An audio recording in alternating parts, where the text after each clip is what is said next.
แนวกินให้พร้อมให้เลยยิ้มเราพี่น้อยไปมันอยากกินเป็นคนเอาไปงามมา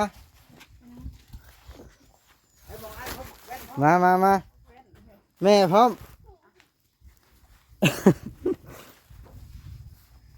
เด็ด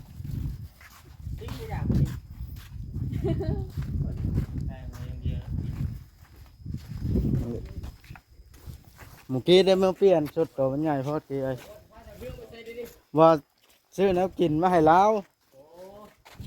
เบิ่งสิเปิดท้ายรถก่อนได้ชุดคนละชุดคุณยายเพิ่นอุดหนุนเมียแถมนี่เด้เอาเด้เอาไปร้านเดียวแล้วนี่สองแก๊สปลากระป๋องไข่นี่เด้เอาแล้วก็เครื่องครัวครบทุกอย่างขนมพร้อมหมอนี่เจ้านั่นแหละเครื่องครัวอยู่นี่อันนี้ของปลาแก้วนี่ซื้อมาให้เราเป็นนัวกับหมักเค้กเตรียมเป็นข้าวมาเบิดแล้วนี่เอามาเปลี่ยนเอาไปกิ๊กอย่าลืมกดติดตามเพื่อเป็นกำลังใจให้ผมด้วยนะครับทุกคนขอบคุณมากๆครับพี่น้องเอ้ยโดยสักทายสบายดีเด้อเนาะซึ่งเปิดภาพขึ้นมานี่จะมาเฮือนเอื้อยเทืองพี่น้องเอ้ยมาอยู่นี่ละบอนพื้นที่ก่อสร้างหลายหลังพี่น้องเฮือนน้องแต่เฮือนป้าแก้วพี่น้องเอ้ยตอนนี้ก็ได้มาฮอดจะถึงมาเขาก็ยังบ่ได้ทักทายเอื้อยเทืองอยู่นี่จักลูกเต้าเพิ่นอยู่หรือบ่หรือว่าจังไดพี่น้องเอ้ยเนาะนี่รถเบาลาวก็มาพอดีพี่น้องเอ้ยกำลังมารถเบาลาวก็ได้เนาะโอ้ตัวนี่ก็มีเรียกกับเอื้อยเทืองหน่อยนึงพี่น้องเอ้ยแต่ว่าถ้าเบิ่งเบาลาวก็เรามาวัดใดอ่ะนะมีไผในรถน่ะเนาะบ่ลาวแก้ไผมาในรถนะถ้าเบิ่งบ่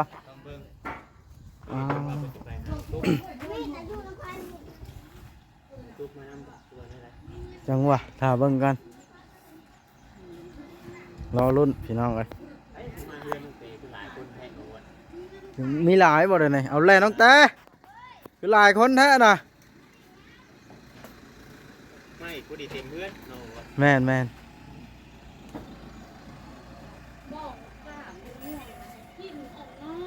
โมเห็นแว่นมืดเนาะ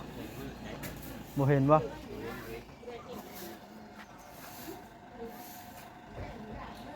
โมเมนต์ของแก่นน่าบ่ได้ไปนั่นเราไม่ได้ไปใช่ปะไปเห็นตอนนั้นเห็นอยู่ที่โน่นน่ะคือสิไปไวมาไวนั่นปะฮะสบายดีเด้อเอ้ยเทืองเด้อ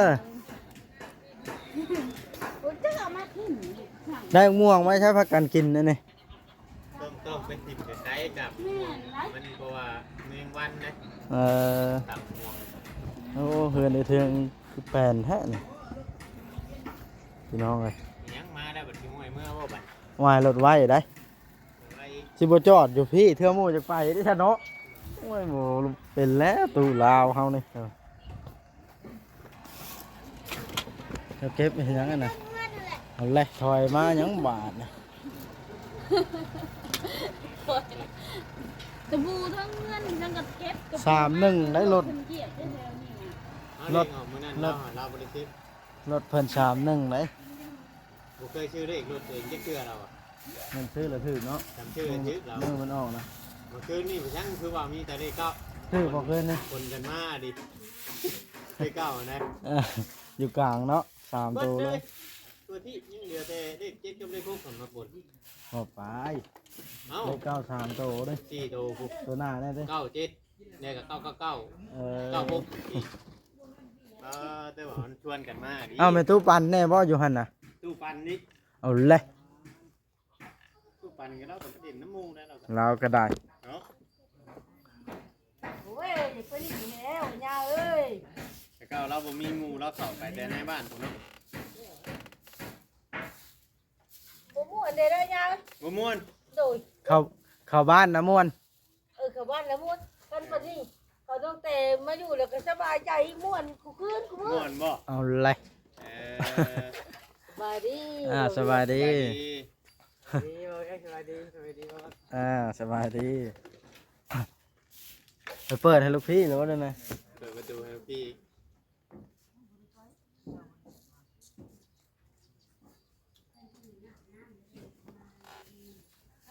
ตัวบ่เวียน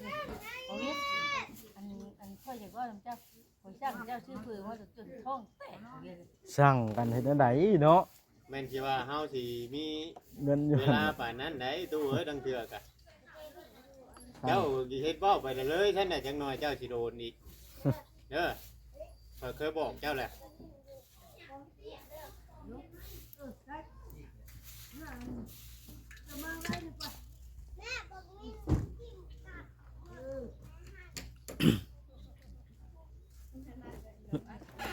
เอาเลยนานลงมาถ้ามีไผในรถเนี่ยนะก็เฮ็ดชึ่งแท้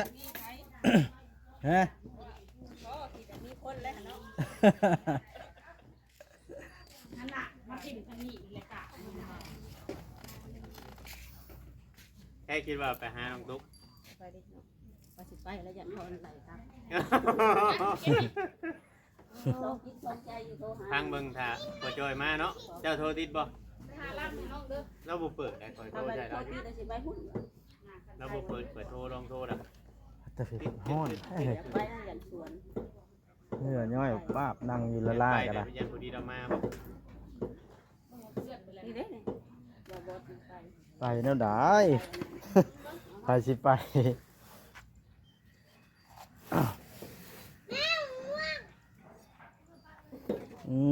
เดี๋ยวเทืองเราอนามัยเฮือนเราแล้วเนาะเอาเลยใช้อันลูกนะอยู่กันชำนี้ป่ะ เราบ่มาเอาบอกตัวนี่แหละ เอาลูก ลูกสาว เอ้าลูกสาวผู้หนึ่งตัวนี่ ผู้เดียวนี่แหละลูกสาว ข่อยเราบ่ได้เบิ่งนั่นซับจังว่าเมียข่อยหูจักอยู่ดอกเนาะ จักอะไร ว่าลูกเรามีผู้หญิงผู้หนึงเสร็จแล้ว จักอะไร คนบ่ลูกสะเทือง แม่น ลงมาได้ไหมถ้วยลงมานั่งอยู่เตียงพี่ ป้าโทรศัพท์นะลงมาหาเพิ่นในลู นุ่ง ก เสื้อนะครับนุ่งเสื้อ หาอย่างมาให้แม่ เราไปดู ถ้าสิเราเป็นบริการคน6คนฮะคน6คนเขาบริการ พุทธที่สามเด้พุทธที่สองอันนี้เนาะพุทธที่14บ่พุทธนี่ ถือครับมีอะไรจะพ่อถือมันสี แต่ผู้หนึงเราบ่อยู่เนาะเดี๋ยวนี้ ผู้นึงก็คือไทยนะ อ๋อใช้หน้าได้แล้ว โดย โอ้ นี่ก็ไปเห็นงานบางหันจะบอล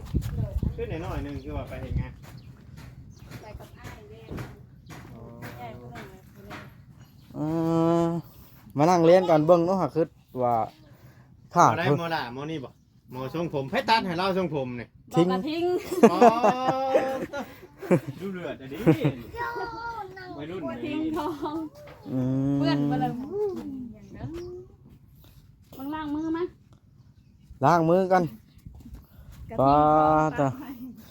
ลูกชายเจ้าผู้นี้น่ะตั้งจากใช้ชื่อว่าแว่นหรือว่ามีเกี่ยวกับสายตา จุงรอเราเลย แบบว่าสไตล์ไฟสไตล์มันเนาะ เริ่มเช้าเทื่องเนี่ย ทักไปได้น่ะ หูในตา สะอาดในหูในตาแล้วบ่อะไร เป็นบ่ เราว่าเฮือนคักเว้าวัดใดเด้อ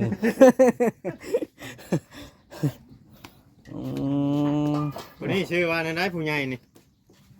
เฮ้ยชื่อแท้เพื่อนน่ะทศกัณฐ์ โอ้ ชื่อโหดแท้เนาะ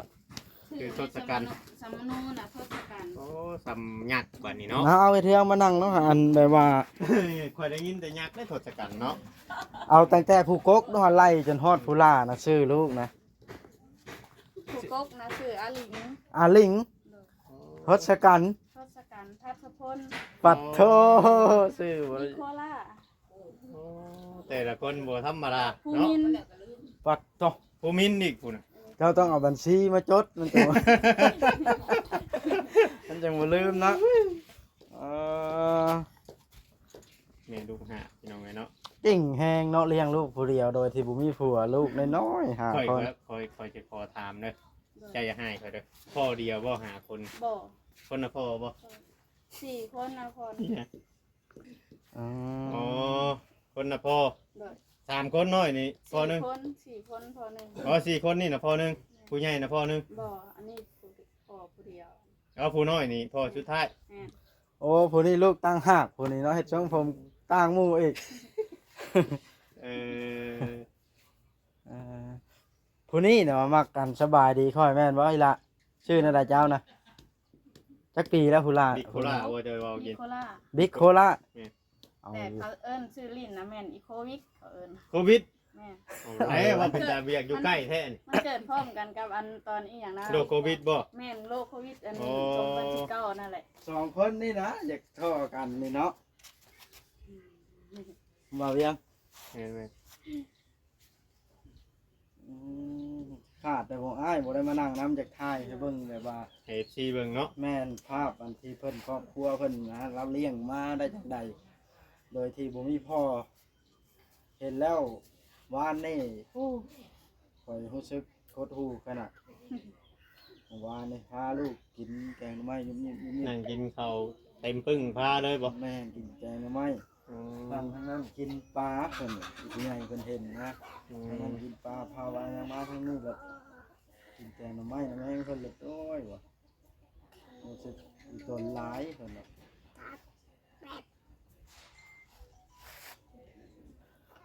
อยากได้พวกกี้เชื่ออยากได้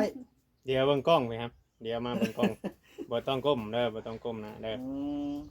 เดี๋ยวอ้ายสิเซอร์ไพรส์ให้เจ้าคนละ2ชุดเด้อ เขาก็เอา ตัวก็เอา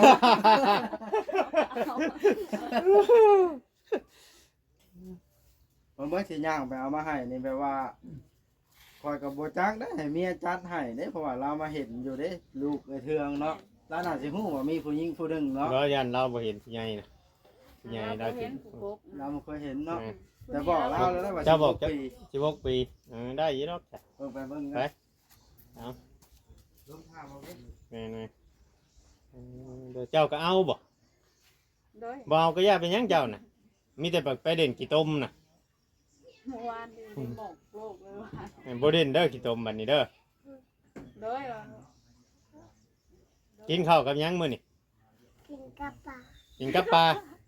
แกงหน่อไม้คือเก่าอะไรตัวแกงว่านนี่ยังบ่ทันได้เบิดติ โอ้ท่านได้เบิดอยู่ แม่อุ่นให้เพิ่นกิน อื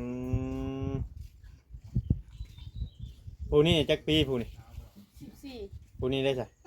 อันนี้12 โอ้ลองมาผู้นี้อีก 6 6ปีผู้น้อยจักปีผู้น้อย 4 ปี 4ปีอ๋อ เบิ่งเด้อนับเข้าไปเพิ่นนั่นคอยสิป้าใส่ทางนั้นนับเข้านับ เดี๋ยว เข้า เข้าไปอีกจังหน่อย เออเบิ่งได้อชุดนี่มันมี5ชุดนี่เพราะว่า5คนเด้ หาสุด อันนี้นี่สิเป็นย่านเป็นชุดหมออ้ายใหญ่นี่มันคงง่ายกว่าหมู่นี่คนละ2ชุด เบิ่งดู อย่าพากี้โต บ่แม่น แม่นบ่ย่านย่านเป็นชุดหมอนี่เนาะแม่นเลย แม่นสุดหมอนี่ก็เบิ่งค่ะ ชุดขายาวแล้วก็เสื้อแขนยาวแล้วก็ชุดกีฬาบ่เบิ่งเนาะก่อนจะฮะแม่นแล้วเนาะ แม่นแล้วชุดหมอนั่นน่ะ ชุดหมอนี่ เออ เอ ตัวนั้นคือจะเป็นของหมออ้ายใหญ่หม หม อ อเนาะชุดอ้ายใหญ่พอดีบ่น่าจะแม่นเนาะ แม่นไหม มีของอ้ายใหญ่หักยังบ่อันทันเพิ่นได้ อยากน้อยอยู่เพราะว่า ยั เนาะ งน้อยอยู่ อยากน้อย น้อยแล้วเอามาเปลี่ยนก็ได้ ยังน้อยอยู่ ว่าหมอสีชูงๆได้หมด อืมอันนี้เสื้อนี่ไงใส่ได้ ใส่ได้เสื้อเวลานุ่งไปลินอันนี้ชุดกีฬา แต่ทรงนี่ใส่บ่ได้เนาะ ส่งเลยได้เมื่อเปลี่ยนเนาะไม่น่าเดี๋ยวเอามาให้ก็ได้ ของพระชันได้อยู่ดอกค่ะชัน ได้ แล้วมันเป็นชุดส่งกีฬาเด้ตัวนี้ยันเป็นของหมอเสื้อแดงนี่อันนี้ยันเป็นของอีลาตัวนี้ ยิงเนาะ ตัวละสองชุดเลยนะ เออเซ็กเบิ่ง อันเด็นี่แม่นี่ของอีลาตัวนี้ อันนี้นี่มันแบบพอดีอ้ายใหญ่ได้นี่ งามบ่งามบ่นี่เป็นชุดนี่ แล้วก็ชุดนุ่งยามฮ้อนว้าว โอ้มันพอดีอ้ายใหญ่มันกดอันนี้นะ หัวใช่กันได้ใช่ได้เบิดเนาะ ลองสวมเบิ่ง อ่ะ ลองสวมเบิ่ง มันซ้ำกันเด้เพราะ ใช่ ว่า ไม่ได้ ซูชิกันนั่นแหละหมูกับอ้ายกันหมอนั่นบ่นั่นน่ะบ่ได้เฮียครับหมอน่ะเฮาคิดว่าหมอนี่ได้ถ้าหมอนั่นน่ะบ่ได้มันใหญ่โพด ได้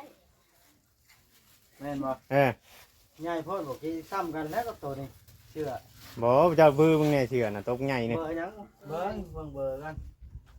เบอร์เศร้าโพก ตัวนี้เบอร์เอลผม เบอร์แอล พี่ลูก คือลุง ว่าพอดีนะบ่พอดีแล้วเนาะ บ่พอดี เปลี่ยนหมอนึงเนาะ อ้ายใหญ่ เปลี่ยนแต่หมอนี้เนาะ กับชงนี่กับชงหม้อใหญ่นี่มันสั่นกินคำว่าจะให้หมอนี่ใช่จักแล้วกับหมอนี่สิพอดีหมอนี่หมอจะเป็น แม่นพอดีค่อยพุ่นมานี่บ่เวียงฮะ โอ้ ก็พอดีล่ะ บัดเฮาใช้เข้าไปผมมันสิหัดขึ้นเนาะ แม่ แข่งขาเฮา เก็บไว้ได้ตัวใดเสียเมื่อเปลี่ยนอันนี้ก็เป็นเงินของผู้ใหญ่เพิ่นผู้เฮ็ดเรือนนั่นก็แก้วนี่แหละแม่กงวลีกับเอื้อยจุลี เอาตัวนี้มาเปลี่ยนได้ไหมเบิ่งที่ใส่ก็ได้ มันน้อยเพิ่นบ่ เอาตัวน้อยหั่นหมอนั่นตัวนั้น ใหญ่อีกเนาะ พอดีเปลี่ยนให้มันเป็นตัวใหญ่ พี่น้อยนี่บ่ได้ชุดมื้อหน้าจึงเอามื้อไหนมาจึงเอา เมื่อคู่มืออยู่ได้อยู่แล้ว เพิ่นได้ผู้ละชุดเนาะ แม่ ครับได้ผู้ละชุดแล้วบาท แล้ว นี่ ลุงจ้อย ลุงจ้อยยังบ่มา ยังบ่ได้มาเบิดทีม เป็นไรดีใจบ่เมื่อกี้ ของแนวเพิ่นว่า เอาคนไม่รู้ อย่าถ่าไหม้นะแต่เบิดไหม้ยังบ่มาเพิ่นได้ยังบ่มา เอาคน อืม ขอบคุณลูกนั่งลงลูกหลานนั่งลง นั่งลงครับนั่งลง จง ลูกว่าเราใช้ เก่า หนึ่ง ขนาด ผู้ใหญ่บ่ ไปไถนาน้ำประมาณ โอ้บุญคิดเรียกได้แล้ว เลย คิดเบิ่งว่าไปทำงานเฮาอยู่ไทยแน่เนาะ อืม ก็ได้เงินลูกเขาได้มาไว้ตะดินี้ไว้ มีหมอเดียวว่าบ่ได้นะหมอในหมอนี้ เอาได้มันบ่พอดีบ่ มันบ่พอดีมันใหญ่พอเสียเมื่อเปลี่ยนมื้ออื่น มั มัน น จำ ดึง มา มาให้ ใหญ่นี่เด้เกิน ใช่ละอ้ายหมออ้ายใหญ่ได้บ่ ได้อันเด้ บักลาอดเอาเด้อมื้ออื่นเด้อมื้ออื่น มื้ นี่ ออื่น นี่ดอก เดี๋ยวนึงอยู่ดอกเอามาให้ไหม อ้ายยัง เป็นหยังสายตาสั่นบ่ หวานเฮ็ดเท่เปลี่ยนน่ะส่งตัวหนึงกับสุดหมอกี้น้อยเนาะสิแม่นซ้ำลูกเต็งน่ะมาโอนี่หรือใหญ่กว่าเยอะขนาดสะ ลูกเจ้ามันแบบจ้อยกว่านี้ จ เนาะ อยอยู่แต่ว่ามันหักกันซ้ำนี่เด้เพราะว่านะใส่ชุดนะ ได้ว่า สีรุ่นเดียวนะ ได้นะ ฮะ เนี่ยว่าโอว่าอยากได้นะหวาน อยากได้ของดี เอาแล้ว เพิ่นปลูกไว้ให้อยู่ มีแต่คนอยากกินแล้วเราอยู่หากินหมู่ลงเบิ่ง เอา เอาไปเก็บก่อน นี่แต่ว่าขอบบุญขอบคุณผู้รักผู้ใหญ่เพิ่นก่อน โอ้ย น้ำมือดอกละ เดี๋ยวมือครับนะ โนดไว้ลูกขอขอบคุณขอบคุณเด้อ เอื้อยจุลี่กับแม่กงวลี โอ้เอื้อยจุลีกับแม่ของอลี ทั้งชาวเทือก ที่ นี่ อันชื่อเครื่องมาให้เด็กน้อยก็ขอขอบคุณขอบคุณหลายๆทั้งแม่และเอื้อยจะให้เพิ่นอยู่ดีมีแห้งความเจ็บจะได้ความไข่อย่ามีให้เงินทำไหลมาสู่มื้อเช้ามื้อแรงสาธุ สาธุเนาะเมื่อกี้เหงาเลยเลยเปลี่ยน โอเป็นหยังโอเป็นหยัง ได้อยู่แล้วเนาะ เอา อ่าได้อยู่แล้วเนาะอันนี้เขาเสียไปไว้เด้อกินข้าวกินกับหยังใช่ไหมเนี่ย กะแกงหน้ำไม้เมื่อเช้านี้เมื่อวานนี้ แกงหน่อไม้เรือว่านนี่พานกินวัดลูกวัดเต้า เลย เอาแล้ว นี่น่ะ สร้างว่าแท้บาทนะ เหมือนรถพ่อจ้อยอุ่น ทั้งอัน มาทิ้งไว้บ่ อยากกินบุกีต้มมีฮะ บอกเพิ่น ยาก เห็นหมูกินก็ยากเลยเนาะเพิ่นกะโบแมนว่าเพิ่นสิซื้อให้ทอดสุดได้เพ พิ่นซื้อแนวกินให้พร้อมแม่นเลยยิ้มแล้วพี่น้อยไปมันอยากกินเป็นคนเอาไปย่างมาแม่พร้อมนี่เด้อ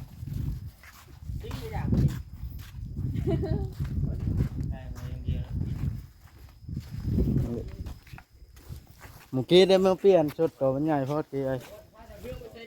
ว่าซื้อแล้วกินมาให้เราเบิ่งสิเปิดท้ายรถก่อนได้ชุดคนละชุดคุณยายเพิ่นอุดหนุนเมียแถมนี่เด้เอา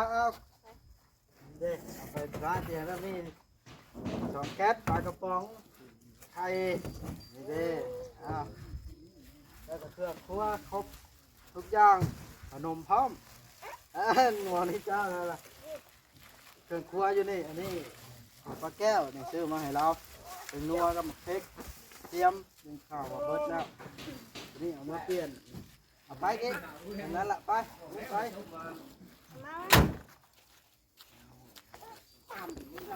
อ้าวพี่น้องเลยเพิ่นดีใจแล้วขอบใจเด้อหมอวะไปแล้วใส่ชุดใหม่เด้อมือหน่ะไอมาถ่ายเบิ่งเด้อบัดโจได้อาหารการกินลายแท้บาทนะ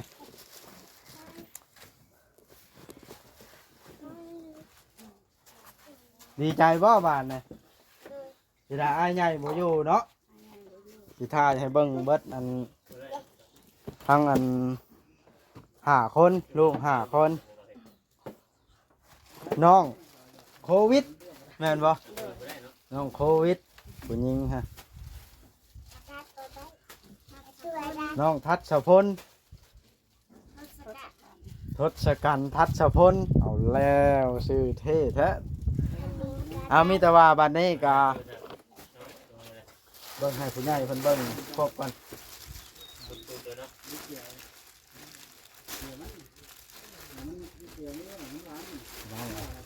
เครื่องครัวเครื่องอะไรอยู่นี้นี่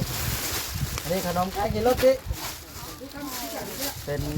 จะอิ๋วแล้วก็ปลาแดกแตงนัวพี่น้องอะไรอยู่นี่พริกมะเขือนี่ครบเบิดเอาไว้ของครัวเขาพี่เด้อเทืองเด้อกะผู้ใหญ่เพิ่นเอ้ยจุลี่กับแม่กงวลีให้ล่ะผู้ใหญ่เพิ่นก็ช่วยลายป่ะ ขอบคุณเพิ่นอีกครั้งหนึ่งจากใจ โดยขอบคุณเด้อแม่และเอื้อยก็ได้ให้ดีมีแฮงเด้อขอบคุณหลายๆที่ชื่อแม่ดูแม่กินมาให้ลูกให้หลานก็ให้สุขภาพแข็งแรงให้มือทำไปมากเลยนะเอื้อยและแม่เด้อค่ะเก็บไว้บาทเลยก็จบคลิปแล้วกี้เอาไว้กินเด้อโอเคพี่น้องคลิปนี้ก็ถ่ายมันก็ยืดยาวพอสมควรแล้วพี่น้องเลยก็ถือว่าทางเอื้อช่วงและลูกเพิ่นก็ได้รับแล้วเนาะก็ดีใจน้ำเพิ่นเบิ่งเพิ่นก็ดีใจพอสมควรพี่น้องเพิ่นบ่เคยได้รับการช่วยเหลือที่ว่าคุณยายเพิ่นช่วยวันนี้บ่เห็นแต่หมู่ถึกช่วยเนาะตัวเองบ่เคยเด้พี่น้องก็เลยดีใจแน่จักหน่อยเนาะจะได้ขอขอบคุณขอบใจทั้งเอื้อจุลี่และก็แม่กงวลีเพิ่นหลายๆเด้อเนาะขอให้เพิ่นอยู่ดีมีแรงสุขกายสบายใจเด้อสุขภาพแข็งแรงตลอดปีตลอดไปเนาะคลิปนี้สิได้จบซ้ำนี้ละห้องแห้งพี่น้องเอ้ยเนาะรอชมในคลิปต่อไปไปเทืองในเพิ่นยังสิมีข่าวดีต่อไปหรือว่าเบิดซ้ำนี้พี่น้องเอ้ยต้องรอรุ่นต่อไปถ้าเบิ่งน้ำกันพี่น้องเอ้ยเพื่อนเราก็เบิ่งสะอาดหูสะอาดตาหลายพี่น้องเนาะกินเอาโอเคเด้อบ้านนี่คลิปนี้จบซ้ำนี้แล้วเนาะ อย่าทิ่มถั่วทิพย์เด้ออย่าทิ้งเอาใส่กระถุงขยะไว้ อย่าทิ่มโทษทีได้ทิ้งพากันกินขนม เอากินแม่ก็กินได้เด้อโมเมนต์จะกินให้ลูกได้เอา